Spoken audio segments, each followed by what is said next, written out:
우리가 인생을 살다 보면 항상 복되고 형통한 것만 아니에요. 때로는 신앙의 위기가 닥쳐올 때가 있습니다. 이럴 때 어찌할 바 알지 못하고 낙심하고 좌절하거나 방황하고 더욱더 슬럼프에 빠질 때가 얼마나 많이 있습니까? 그래서 우리나라 대표적인 역사 강사인 최태성 선생이 쓴 역사의 쓸모라는 책에 보면은 우리가 인생의 모든 문제에 대한 해답을 이 역사 가운데서 찾아볼 수 있다는 거예요. 역사보다 완벽한 인생의 해설서가 없다는 거예요. 그래서 우리나라 역사를 쭉 꿰뚫어 보면서 22가지의 통찰력 있는 그 인사이트를 우리에게 전해주고 있습니다.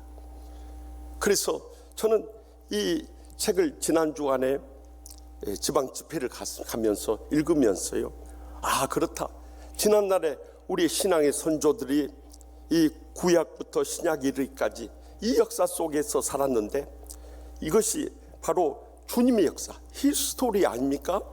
그런데 오늘 본문에 나오는 이 다윗 왕도 마찬가지예요. 그가 30살에 이 유다의 왕이 되어가지고 통치를 7년 6개월 동안 잘 했어요. 그리고 37세에 그가 통합 이스라엘의 왕이 되어서 33년 동안 통치를 하는데, 이 통합 이스라엘이 왕이 된 주 한 10년 되었을 때, 그러니까 50세 가까이 되었을 때 이 신앙에 큰 위기가 닥쳐온 거예요. 이것을 보면서 우리 인생에 닥쳐오는 신앙의 위기의 문제가 무엇인가 발견하면서 어떻게 극복해야 할 것인가, 이 시간도 들려주시는 하나님의 음성을 다 함께 들을 수 있길 바랍니다. 먼저 본문 1절 말씀 다 같이 읽겠습니다. 그 해가 돌아와 왕들이 출전할 때가 되매 다윗이 요압과 그에게 있는 그의 부하들과 온 이스라엘 군대를 보내니 그들이 암몬 자손을 멸하고 라빠를 에워쌌고 다윗은 예루살렘에 그대로 있더라. 아멘. 새해 봄이 되어서 이스라엘은 늦은 비가 그치는 4월부터 9월까지가 최고의 건기가 돼서 전쟁하기 아주 좋은 시기였어요. 이때 고대 전쟁에서는 거의 왕들이 출전해가지고 그 싸우는 전쟁의 모범도 보이고 병사들의 사기도 진작시키는데요, 다른 나라 왕들은 전부 다 출전했는데 유일하게 이 이스라엘 왕인 다윗만은 그의 부하 장수 요압을 보내고 그 부하들과 모든 군대를 전쟁터에 보내게 됩니다. 다윗이 결국에는 그 라빠성을 함락하지 못하고 어려움이 있을 때 다윗이 뒤늦게 전쟁에 나가서 이제 오늘 본문 다음 장인 사무엘하 12장에 비로소 라빠성을 함락시키는 장면이 나와요. 다시 말하면 그가 자신에게 왕으로 주어진 사명을 감당하지 못하고 있을 때 온전한 승리를 거두지 못하고 위기가 거기서부터 찾아왔다는 것을 주목할 수 있길 바랍니다. 우리의 신앙생활의 위기도 마찬가지입니다. 우리가 자신에게 맡겨진 사명에 충성을 다하지 못할 때 꼭 영적인 시험이 찾아오는 것을 볼 수 있어요. 그것은 우리의 모든 생활 가운데 다 공통적으로 적용되는 일이에요.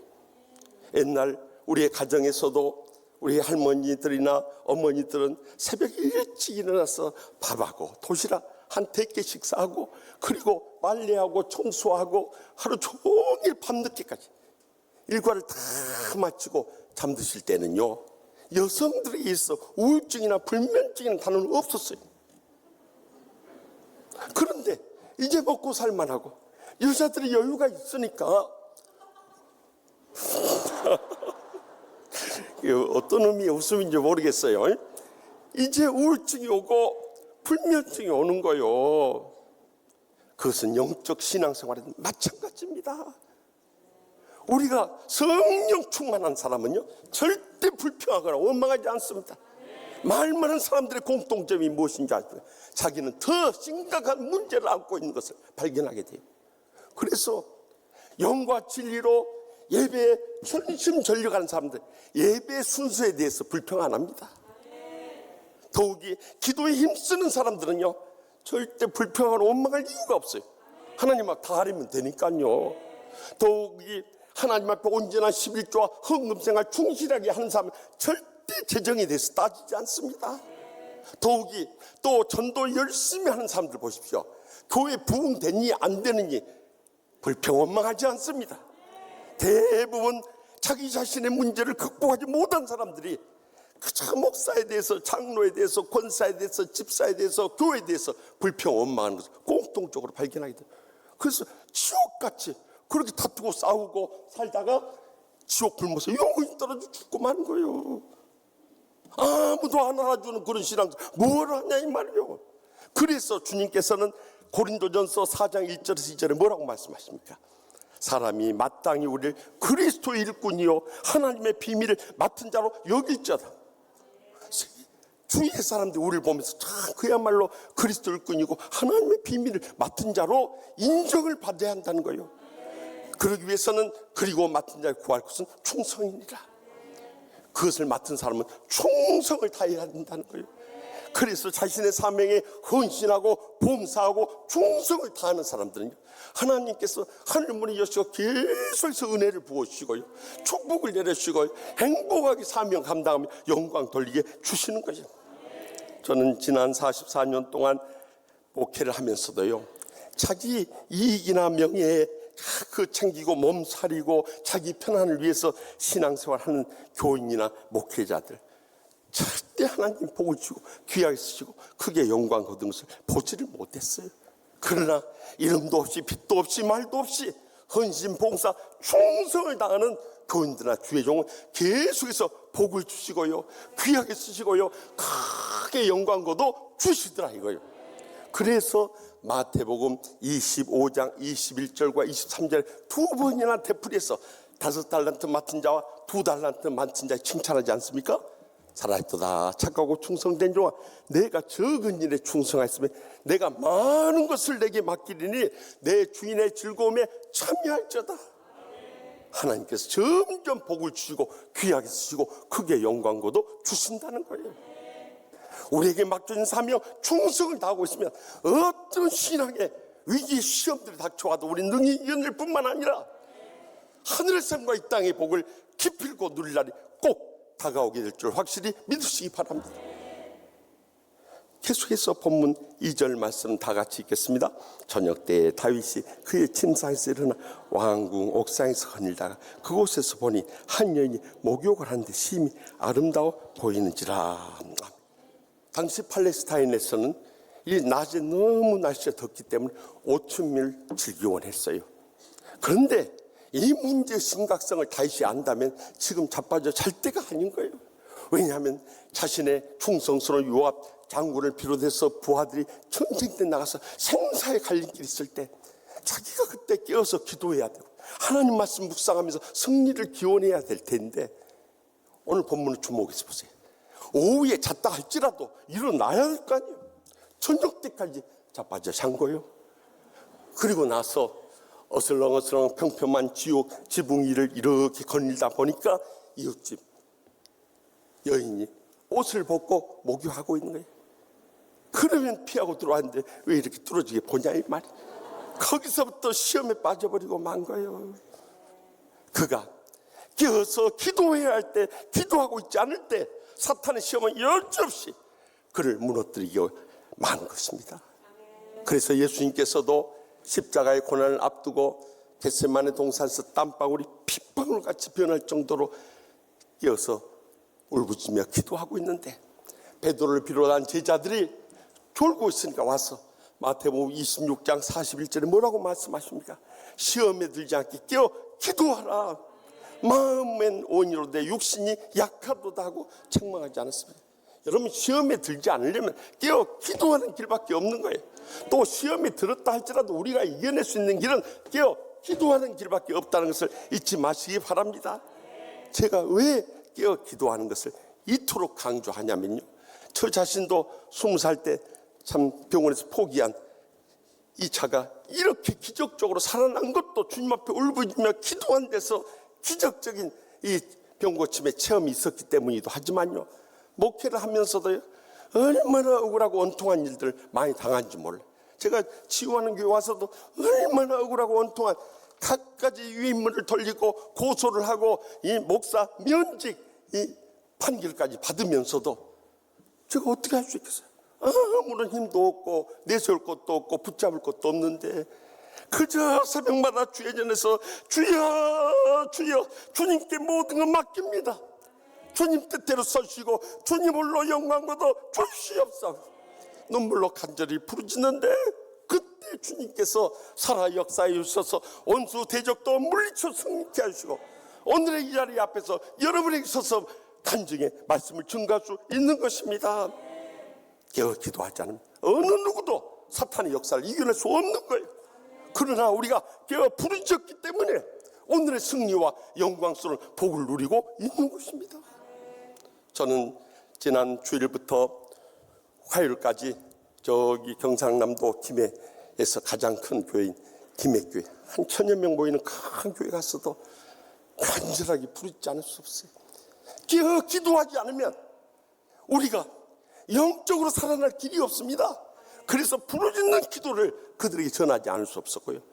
특별히 코로나19로 인해서 다 어려운 때 부흥회 한다는 자체도 은혜가 되지만은 그러나 우리가 하나님 앞에 나와서 진정한 성전 예배를 드려야지 비성경적인 하나님도 인정하시지 않는 온라인으로 부흥회하면 되겠습니까? 그래서 마지막 날 저녁에 전부 장로님들부터 시작해서 성도들 나오라 해서 간절히 부르짖며 기도하며 큰 은혜 나누고 돌아오지 않을 수 없었어요. 여러분 깨어 기도하지 않으면 아무리 신앙의 가정이 자라나고 아무리 많이 배우고 아무리 높은 자리에 오르고 아무리 복을 많이 누르고 아무리 그가 목사 장로 권사 집사 됐다 할지라도 그 신앙 위에 한순간에 넘어져 버려요. 그러나 우리가 영적으로 깨있으면 어떤 시험이 오고 사탄이 아무리 우리를 죽이려고 달려들어도 이겨낼 수 있는 힘이 주님으로부터 오는 것입니다. 그래서 기필코 승리하며 영광 돌리게 되는 거예요.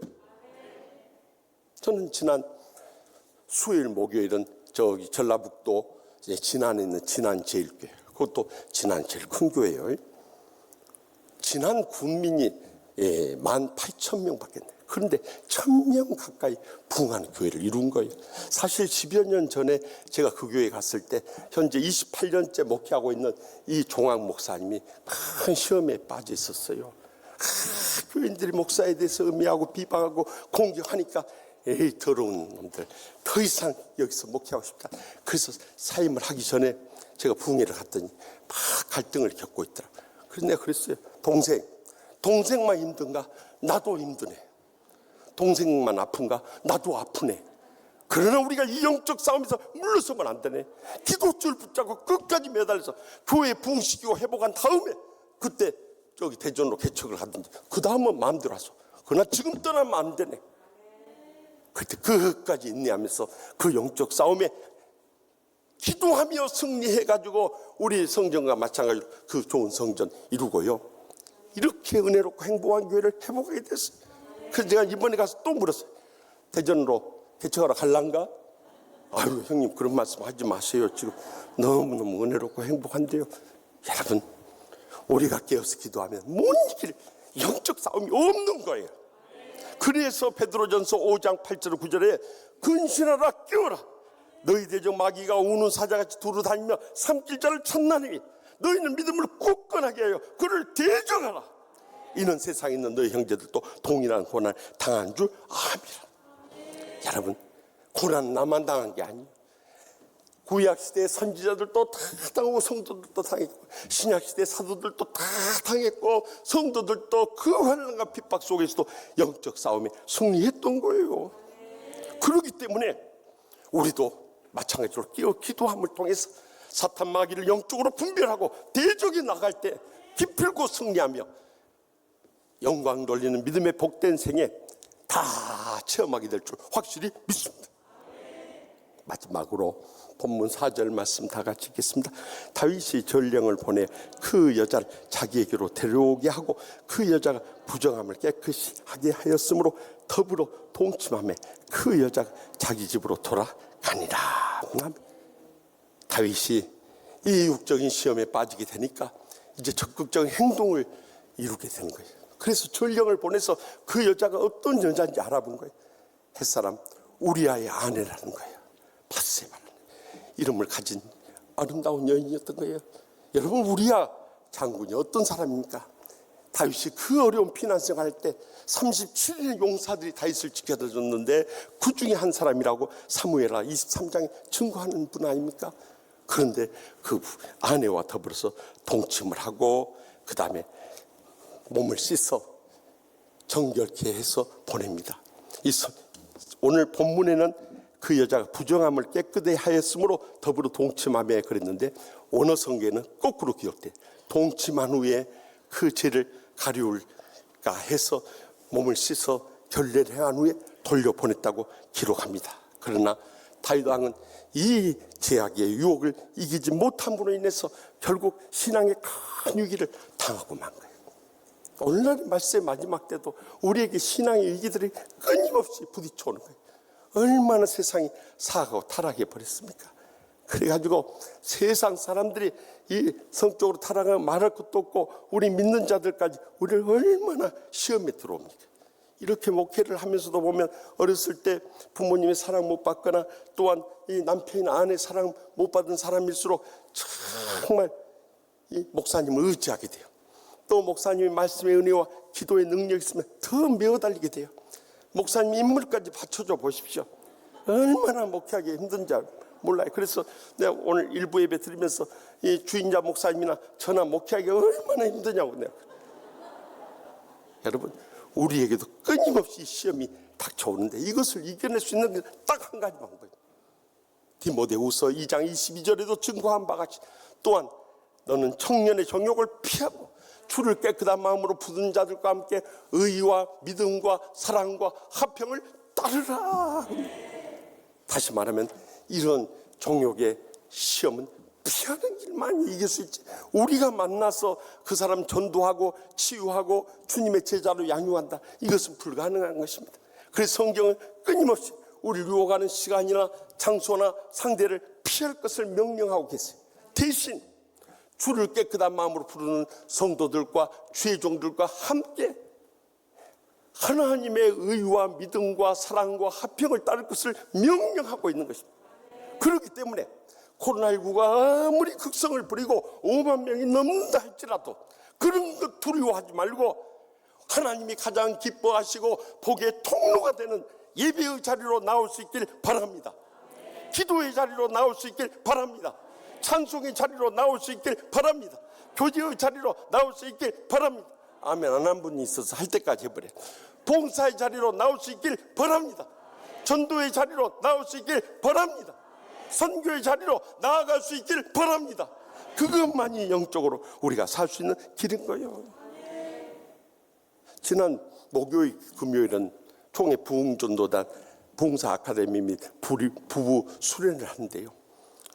코로나19가 이렇게 극성을 피워서 모이기 어렵다는 거야. 그래서 저는 코로나19 핑계대는 그런 목사나 교인들 보면은 한심한 생각이 들어요. 그러면 자기 아무것도 하지 말고 방 안에 자빠져 뒹굴고 있어야지. 할 거 다 하면서 왜 예배는 못 드리고 수련은 못 갔냐. 그래도 해야 됩니다. 그래가지고 우리 김병훈 협동 원로 목사님이 우리 직전 대표단장이니까 그 주최하는 교회 이야기하십시오. 그래서 한다고 형님이 말씀해 주세요. 내 말도 저렇게 안 들어요. 형님이 눌러버리십시오. 그래가지고 해야 된다. 그래서 가서 우리 한국 교회의 영적 전쟁의 최전방에 있는 부흥사들이 먼저 성령 충만하지 않으면 어떻게 코로나19를 이겨낼 수 있겠느냐는 거예요. 우리가 성령 충만하고 우리가 가정에서부터 신앙의 모범을 보이고 우리 자녀들을 믿음으로 잘 양육할 때 우리 부흥사 가정들이 일어섬으로 해서 한국 교회를 살리고 이 나라 민족을 살릴 수 있다고 막 부르셨더니 끝나고 할 때는 다 너무너무 감격스러워 좋다고 그러나요? 여러분 우리가 죄악경에서 피해야 되지만 은혜 받고 축복 누리고 행복할 수 있는 그 자리는 열심히 나올 수 있길 바랍니다. 그것만이 영적으로 우리가 살 수 있는 길인 거예요. 우리가 영적으로 일어서야 우리의 뒤를 이어서 자녀들도 믿음으로 일어설 수 있는 거예요. 저는 이번에 김해지방에 가서 집회를 하면서 참 놀라운 사실을 발견했습니다. 제가 전에는 김해에서 집회한 적이 없어서 갈 기회가 없었습니다만 삼국유사에 보면은 이 삼국시대 역사를 기록했는데요. 저의 시조 대신은 김해 김씨의 이 시조 가야국의 김수로 왕이 그 김해에서 시작을 한 거예요. 그래가지고 그 부인을 얻게 됐는데 인도 여자인 허황옥이라고 이제 한국 이름을 갖게 된 왕비를 맞이하게 된 거예요. 그래가지고 그 자손이 번식하게 된 놀라운 사실을 발견했어요. 그때 허황옥 왕비가 인도에서 오면서 그 전에 예수님의 제자 도마를 통해서 인도에 전해질 복음을 안고 온 거예요. 그래서 이 가야국의 유적지 가운데 예수 믿은 증거들이 너무나도 많이 있는 것을 발견하고 저는 감탄했습니다. 더욱이 우리의 선조가 신라 통합했던, 삼국을 통합했던 김유신 장군이라고 하나요? 김유신 장군이 신라 시대 5왕을 모셨는데요, 삼국 통일하고 3아들로 나눴어요. 그래서 첫 번째 이 가락국 역사라는 책을 선물로 받아서 제가 집에 가서 읽어보니까요, 경파라고 해서 큰 아들이 경상북도 상주를 중심으로 퍼졌고, 셋째 아들인 이 사면파가 경상남도 창원을 중심으로 퍼졌고요, 둘째 아들인 사군파가 전라남도 영암에 퍼졌는데, 그 영암에서 해남으로 갔다가 해남에 가서 나주에서 절을 낳았으니 그가 바로 김우식 목사였다 이거예요. 와, 얼마나 감격스럽던지요. 우리 선조들이 뿌려놓은 그 신앙의 씨앗이 나주에서 목사로까지 열매 맺었다. 나 이번에 다시 한번 확인한 것은 제가 과야한국의 왕조 후손이다 하는 것을 여러분들이 잊지 마시기 바랍니다. 여러분, 우리가 신실한 믿음으로 살아가면은 그 자손들까지도 하나님의 모든 시험을 이겨내고 하나님의 은혜를 누리고 축복을 누리고 행복하게 쓰임받게 된다는 것을 결단코 잊지 말고, 어떤 신앙의 위기가 닥쳐와도 믿음으로 이겨내야 할 줄로 확실히 믿으시기 바랍니다. 사랑하는 성도 여러분, 우리 인생 금방 지나가요. 저와 함께 했던 22년도에 돌이켜보면 엊그제 같아요. 그런데 벌써 이제 은퇴할 날을 앞두게 되고, 또 여러분들 가운데 은퇴하신 분들도 많고요. 우리 인생이 이렇게 지나가요. 우리가 살아가면서 어떤 신앙의 위기가 온다 할지라도 우리가 맡겨진 사명 충성을 다하고요, 영적으로 깨어 기도하고요, 모든 것 제약된 것들은 다 피해버리고요, 믿음으로 일어설 수만 있다면 우리는 이러한 신앙의 위기들을 다 극복할 뿐만 아니라 우리 여생과 자손 대대로 하나님께서 주시는 영적인 승리의 그 은혜와 축복과 행복의 감격 속에 살아가게 될 줄 확실히 믿습니다.